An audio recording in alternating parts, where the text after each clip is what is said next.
This is a Chronicle podcast, bringing you ideas in the service of medicine.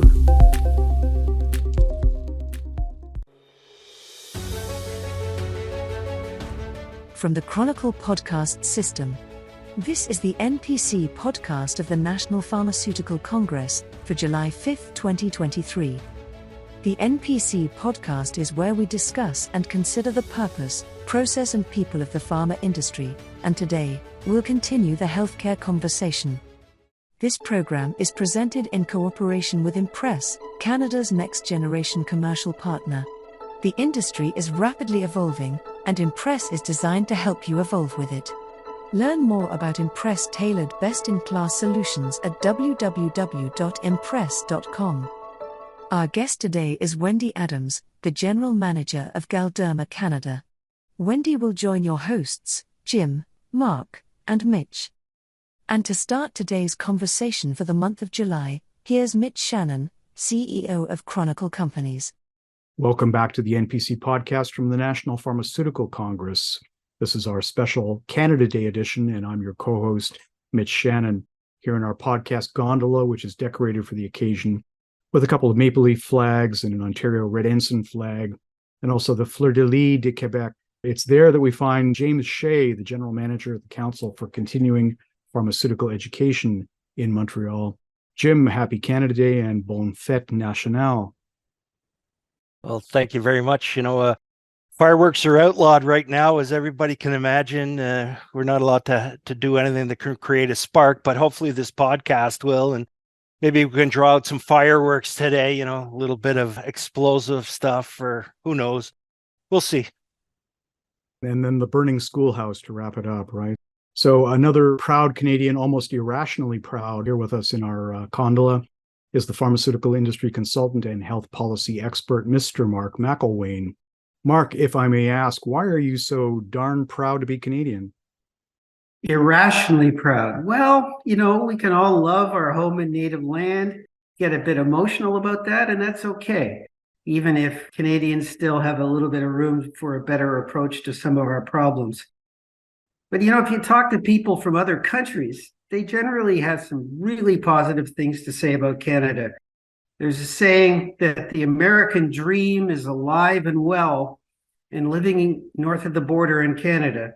So let's hear it for Canada. On that note, a shout out to my attorney and oldest longtime friend, Mr. Jeffrey J. Chapnick, Esquire, who loves to point out Canada is the best country in the world, and I can't disagree. So we are your podcast hosts, known to you as Jim, Mark, and Mitch, because all the patriotic brand names have already been snapped up, such as Shopify and Restylane Eyelight. Since there's no one we'd rather spend Canada Day with than a famous daughter of our nation's capital, and that's our friend Wendy Adams. Hi, Wendy. Hello, everyone. You are the longtime general manager at Galderma Canada Inc. Can you tell our listeners a little bit more about your organization and its current vision? Yeah, I can. I did like the Canadiana, being from Ottawa, and I've been to every capital city in Canada thanks to dermatology. CDA has their meetings in various places, so I'm going to give my shout out to the Canadiana there. And I'm almost 30 years with Galderma, so I never did go abroad. I really like this country. But what can I tell you about Galderma Canada specifically? Well, we are obviously one of the leading dermatology companies, not just in Canada, but worldwide. That is the vision that we have internationally. We function in 3 different business units. We have an aesthetics business, we have a prescription business, and a consumer business. I've seen multiple iterations of the company over the years. We were part of a Nestle venture years ago, and then about 4 years ago, we were bought by private equity. And so that's been a very interesting change in business philosophy for sure. But overall, yeah, what I do like about it is everybody continues to push forward with having Galderma as the leading dermatology company on a global basis. And as you know, we're very international with a large portfolio and lots to look forward to in the future. Wendy, it's Mark. I'm wondering if you can give us some idea about how Galderma Canada differentiates itself in the pharma market and what sets it apart from your competitors. Yeah, I basically alluded to that in how we're structured at the moment. So there's none other company that really has the uniqueness of an aesthetics business, followed by a prescription business and a consumer business. Therein, the Venn diagram lies the commonality of the doctors that we call on. There's definitely overlap with dermatologists. And then we have a bunch of different target audiences that range from obviously plastic surgeons, nurse injectors, prescribing pharmacists as well. Then you've got the whole retail business and then GPs.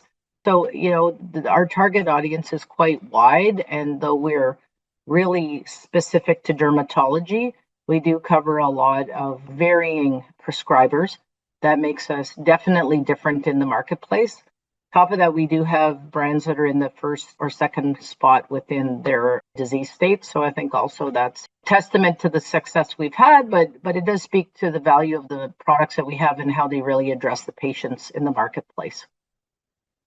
So can you discuss any specific goals or objectives that you've set for yourself and Galderma Canada in the coming years?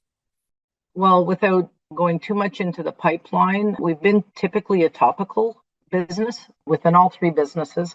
With the acquisition of the aesthetics business, obviously we went into a more injectables route, and now we see that with an emerging biologic that we're looking at and further opportunities within the aesthetics business. So one of the goals obviously is to help transform the business, moving away from a topical model to a more biologic and injectables business in the future.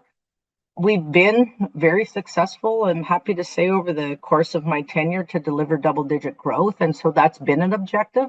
And not so much to talk about the financials, but it's pretty hard to continue to do that after, 16 years running the place. Your numbers get bigger, your double-digit becomes a little harder to make. But in the end, I think, what I've always been striving for is bringing it back to the team as to the input that they're having in the market.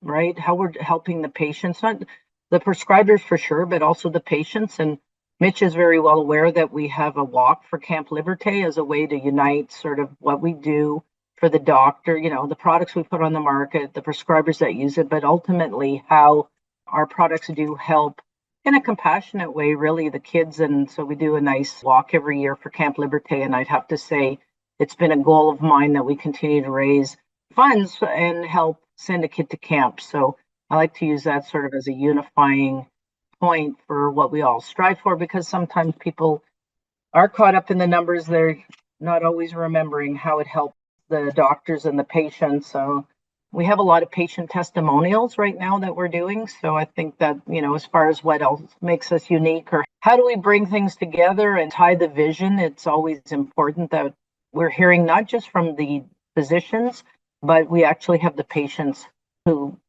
send in stories about how the products are helping them, how we've helped their disease state, maybe even how great it's been for the parents to have a week where their child's at camp, where they haven't really been able to, be afforded that week because their child isn't capable of attending what we would call the, community day camp. So I think a lot of those things, right, that I've set as objectives, the team is good to, challenge me, I'd have to say, in that respect. But we have some good financial objectives that we're after, but we have to know how it serves the end user. Well, it's Jim here. That's a pretty enlightening story as I sit here in my dark basement, and maybe we can go on that fireworks theme now because I'm not going to have much excitement over here. So, I don't want to get too explosive, but maybe you can discuss any recent advancements in the trends, in life sciences related to dermatology that have you particularly excited or intrigued. It's exciting and a bit daunting. One of the challenges through the tenure of my career is, dermatologists are somewhat limited to about, 600 since the day I started. Today, we haven't really seen a huge number of dermatologists, growth. It's not keeping track with the demographics. On that same note, however, of course, now we have prescribing pharmacists, we've got PAs, nurse practitioners, etc. So we do see the trend that the government is trying to, in a cost-effective manner, get out there to address the needs, the skincare needs of patients. So I think, multiple venues. We always talk about pharmacies as a gathering spot. So there is access. The queue, unfortunately, to see these specialists is not shrinking. So I think that's been an ongoing challenge that ideally, if I could go back and my ultimate goal would be to crack that nut as to how to shrink the queue. And that's really what I talked to my team about. Anything that we could do to help shrink the time to get the specialist would be a humongous advancement in our healthcare system at the moment. As far as innovations, I guess, are what excites me. Of course, we're looking at entering the biologic space, and it's been for a number of years that biologics within psoriasis, now within atopic dermatitis, and soon to be other areas have been at the forefront. And I'm quite excited that Galderma is going to jump into that pool as well.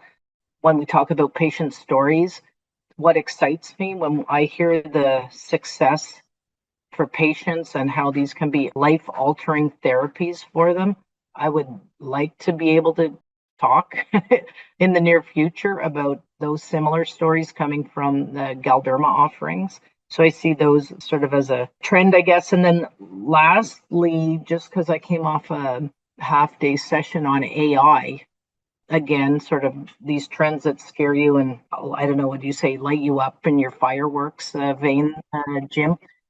Yeah, it would be that, I'm quite interested to some degree. It's not a trend in my field, but a trend out there, how AI, not on the scary side, but how it could really improve our productivity. Because, I think as a general manager, unfortunately, like a lot of physicians, I'm stuck doing a lot of administration. And some of what I see coming in AI is maybe not so relevant to disease state management, but it is to business management, where we could maybe get back and focus on what I'd say are the things that matter more than shuffling the papers. That's interesting that you bring up AI. So there's a lot going on out there. So are there any flashy tactics or anything that you do to keep up with the latest developments and innovations that are out there in the industry or even outside the industry? Yeah, funny enough, that was a little bit the flavor of the half day I was at, and recognizing that I really need to up my game and exposure, right? What I like is learning about AI outside of the industry and then, or with outside of even dermatology, and then how to bring those best practices or learnings into the company. I would say, even though healthcare was flagged as one of the top 5 industries that was on the forefront of AI, I don't know that every company can say that. And it seemed like being on the forefront wasn't a big jump, right? It was if you're dabbling in it, etc. So we're quite interested in improving our digital assets. I don't know that that's necessarily AI, but I did find some, what could I improve on? There's a lot of AI embedded in these type of meetings in Zoom, etc. We use Microsoft Teams that were just sort of time savers or efficiencies that I think, for someone like me and many who were spread thin, how can we get back some time for ourselves, again, to refocus in the areas that we would really like to. I'd like to get out of meetings. So if I could have my little avatar talk to you and I don't know, I'd like to be out golfing, I guess, but if I was able to do that, I think I would try to craft a way to manage that.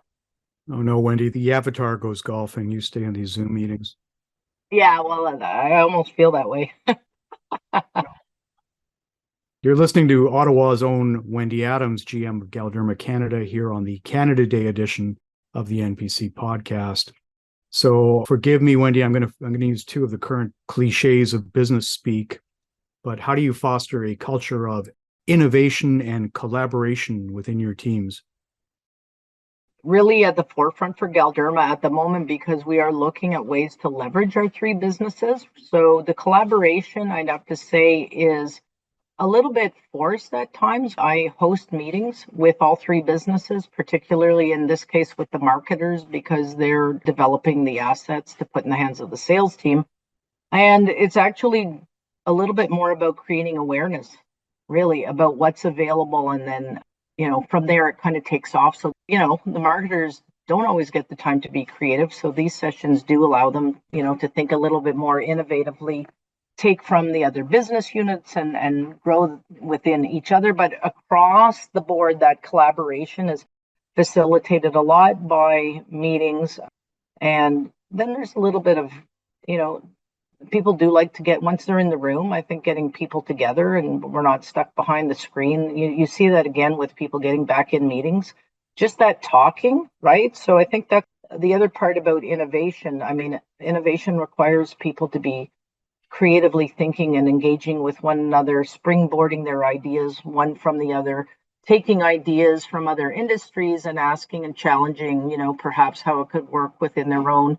I think years ago, we used to do sort of the De Bono 6 hats, and that kind of comes to mind as something that stuck with me through my years as to how to bring, creative thinking or think more innovatively in the business. Because when people just get asked, be more innovative, I don't think you just run back and go, okay, great, I'm just going to be, it's like be more strategic, be more financial.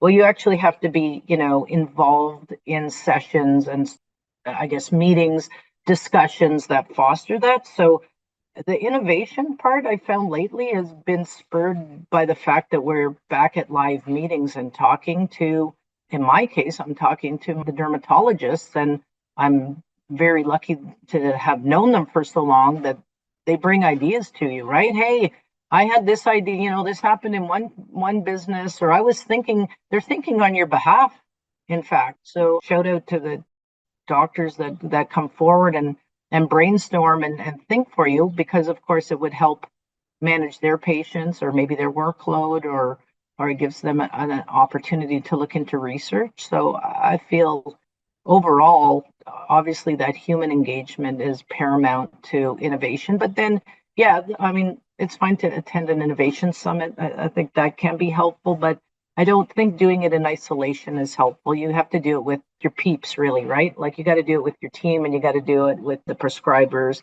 and even with the patients, right? Patient forums, that's who we're serving in the end. They can at least come up and generate what they're looking for, and then we can help solve that for them. And industry peers, consequently the National Pharma Congress, but I'll shut up on that note. There's another idea, right? How do you build your business? Never misses an opportunity, does he? Wendy, it's Mark again. So let's change gears a bit. As a woman in a leadership position, I wonder if you could describe any challenges you faced and how you've navigated them. I mean, I certainly think that, let's face it, DEI, the diversity, that's helped, right? I mean, understanding left brain, right brain, getting a team together that could have more challenging conversations. Women have, obviously come to the forefront in those discussions. Sometimes even the valuation of your company is predicated on that diversity, which we see when we're talking about a PE company that's looking to go to IPO eventually. Those are valuable, which I didn't find it a challenge. I certainly find it interesting.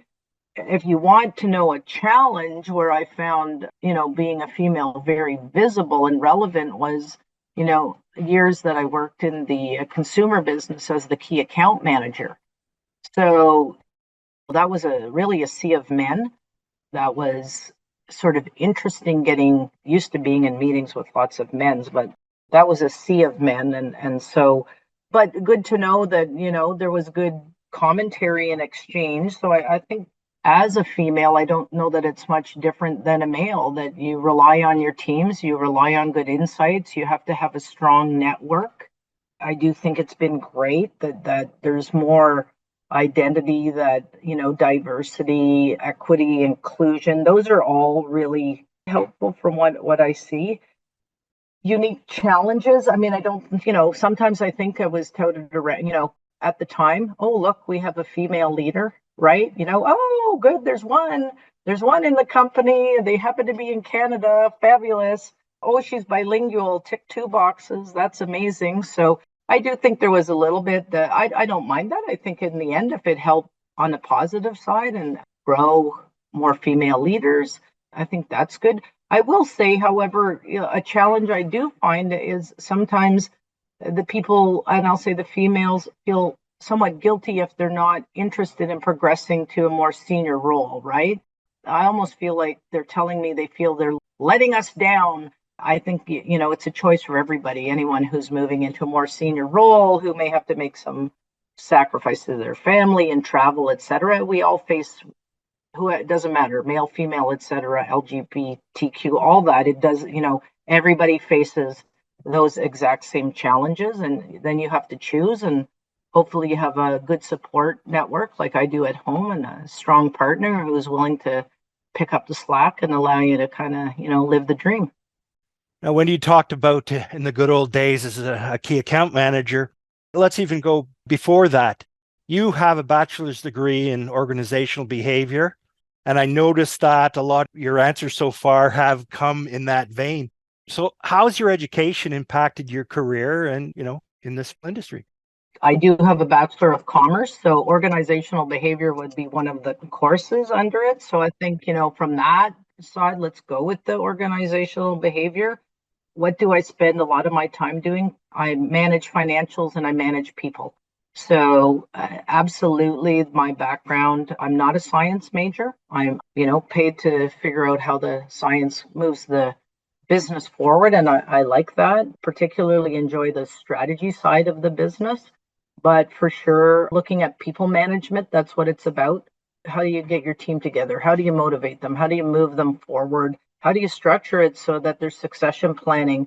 How do you manage that structure within the financial demands of the business? Sometimes we're given headcount limits, right? How do you maneuver and make sure you're encouraging top talent to join your company, that you keep top talent? And then embedded in all of that is managing a P&L, right? So it's the art and the science of putting the people on the page, and, on those pages, those numbers, there's people behind them. So I would say with a lot of emphasis that my schooling did serve me extremely well in the career, the job that I have now, coupled with the fact that I'm bilingual. So although people say it's an asset, I really do say, as a leader in Canada in this field, half the dermatologists are in Quebec. So, that in itself, that wasn't through my Bachelor of Commerce, but it was part of my education that I went through the immersion program. So science wouldn't have been what I picked. I took as few science courses as I possibly could, got through more of financial side of the education, served me really well. Right. I'm kind of the opposite. I was science through and through, and I always wish that I'd taken more organizational behavior stuff, more psychology, because quite frankly, you're exactly right. It's all about the people and the teams you put together, and how you're able to facilitate everybody working and removing roadblocks, whatever they may be. So yeah, that's something I always thought I needed more of. So there you go. Yeah. Well, people are afraid of math. Let's face it. That's the one subject that, oh my God, why do I have to do numbers? And if you excel in it, you don't just have to reside in the finance department. Exactly. Well, that's it. That's where you find your great accounting people and great finance people who are also people. It's nice to find those, and they can really help you with your business for sure. It's great. So we're going to start winding down, but we're hoping for some flashes of brilliance right now. So we're going to invite you to play your word association game. Just go ahead and say the first thing that comes to mind, flashes in the brain, in response to each of the following phrases or words. You ready to go? I am. Okay. Leadership. Challenging. Life sciences. What is that? Life science. What is that? Good question. There you go. Nice. What is that? Innovation. Innovation. I said it. Creative. Success. Being surrounded by good people. It's about people. Diversity. Many things. Empowerment. Decision making. Nice. What you don't know is I've been holding a meter and calculating the Lux and Einsteins of how bright all those flashes were. And it's a huge amount, gentlemen. I think there's a huge amount of Lux and Einsteins given for those answers. It's not like the Family Feud where now someone else is going to get up and see if they can match my. We could try that, but we know with this panel we would be just so bad at it. Well, I was going to say it's exactly like the Family Feud. Richard Dawson is waiting to come on any minute now. Okay, so finally, it's time to put on your soothsayer's hat and enter our prognostication corner. So, what bold predictions would you like to make about that life sciences industry during the next year or two? The what's life sciences industry? And Yeah, I think that gives you carte blanche to talk about anything then. yeah, really. Not a big visionary, to be quite honest. I'm a good strategist. I mean, I think economics factor into some of these things, but I'll go back to the scary AI. I don't like the scary part of AI, but I like the real positive part about AI and how I would really like to see the productivity move out of writing proposals, etc. I do like you could populate words and boom, you got something better than I could produce it. And take that and own it and don't worry about plagiarism, and then get a little bit more to the patients. So I see AI, and I don't even know the tip of AI, to be quite honest with you. I think AI's got such a deep reaching opportunity, an accelerator to it. And absolutely, there's going to be applications that I have no idea about that will, apply to our industry.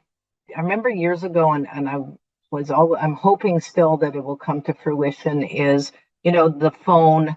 The phone is really going to be an instrument that we are underusing for diagnostic reasons, ability to, trend wise, don't worry about getting people's addresses, et cetera, and emails. Get their phone number. Make sure you get their phone number, because I see all kinds of savings that could be had. That's the reduce the queue, right? I'd love to reduce the queue from booking appointments and doing tests and having to drive places versus, you have a test that can attach to your, sort of like how the credit card is working on the phones.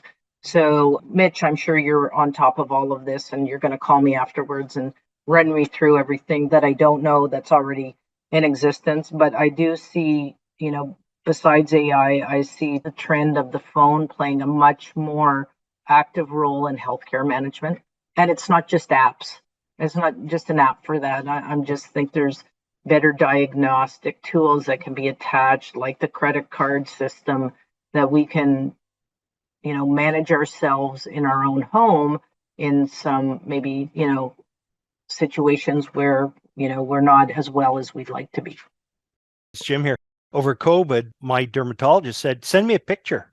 When you're sending your dermatologist a picture, it's saving him, 12 minutes out of the 14, and it's saving you an hour and a bit. So I see this happening, and he's about to retire.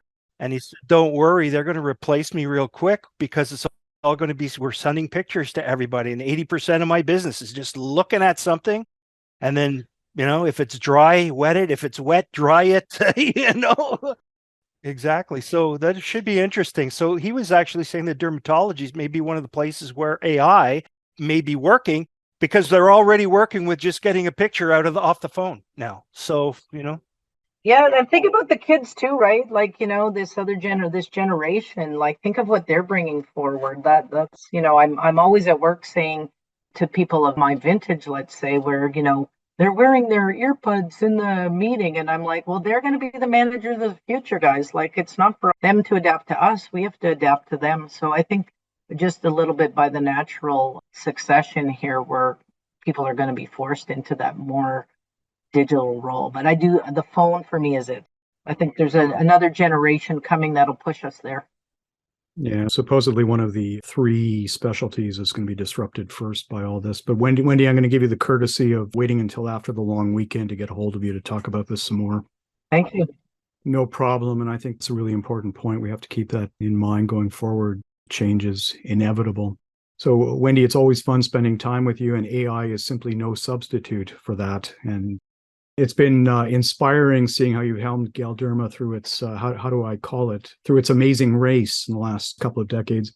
In particular, I want to thank you for your leadership in a lot of charitable work, notably the Camp Liberté walk and Camp Liberté itself, which is a great cause that our listeners will want to check out by going to the website. That's www.campliberté.ca. if you're able to contribute, you'll make some kids very happy this summer. So meanwhile, thanks everyone for listening, and we will speak to you again next week. If you've got questions for Wendy, just send an email to health@chronicle.org. And remember that we always invite your comments about today's conversation. If you dare, attach your question as a voice clip, you might just become part of a future episode. We hope you enjoyed today's NPC podcast.